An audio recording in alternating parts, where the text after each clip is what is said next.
નમસ્કાર, આપ જોઈ રહ્યા છો spark today news. Hathikhana Gendafaliya 16 quarter 1000થી વધારે લોકો આ વિસ્તારમાં રહે છે। છેલ્લા 10 દિવસથી ગટરની સમસ્યા છે। પીવાનું પાણી પણ ગટર મિશ્રિત આવે છે, જેના કારણે ઝાડા ઉલટી જેવા રોગોનો ફેલાવો થયો છે। આજે વિસ્તારની રોષે ભરાયેલી મહિલાઓ વોર્ડ નંબર 6 ની કચેરીમાં હલ્લાબોલ કર્યો હતો। અધિકારીને જે સમસ્યા પડી રહી છે, આ સમસ્યાઓથી માહિતગાર કરવામાં આવ્યા। વોર્ડ નંબર 6 ના એન્જિનિયરિંગ શાખાના અધિકારી દ્વારા એક દિવસમાં આ સમસ્યાનું નિરાકરણ લાવવાની બાહેધરી આપવામાં આવી છે।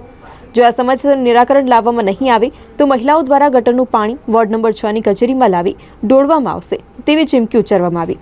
વિસ્તારના કાઉન્સિલર એક પણ જોવા સુદ્ધા પણ આવ્યા નથી। અનેક વખત રજૂઆત કરી છે, તેમ છતાં પણ આ ખાડા કાન કરી રહ્યા છે।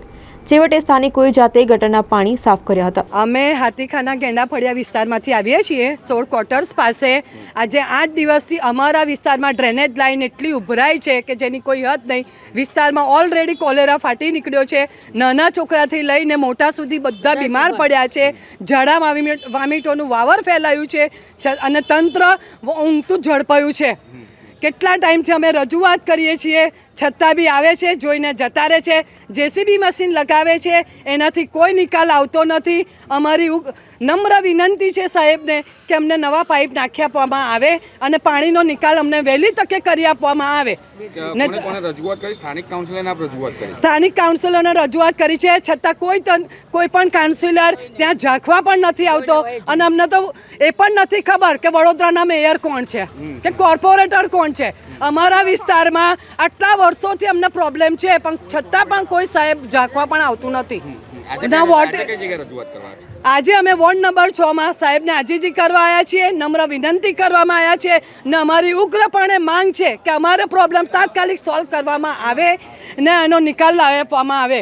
કેમ કે વરસાદ રોકાયો છે તો પાણી આટલું બધું ભરાય છે, તો જો વરસાદ ચાલુ હશે તો કેટલી પ્રોબ્લેમ થશે સાહેબ।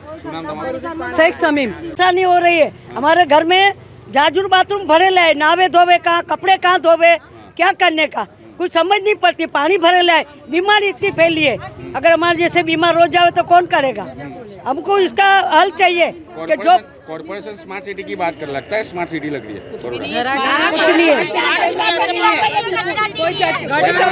कोई देखने आता नहीं। तो पहले 2 दिन से पानी बरसात उतर गए, अब रुक गई है, जब भी पानी भरेला रहता है। तो ये कैसे करने का, कैसे सहन करने का? अब बीमारी फैल रही है, तो अब बीमारी और हो जाए तो कौन करेगा फिर? क्या नाम है? जोराबेन।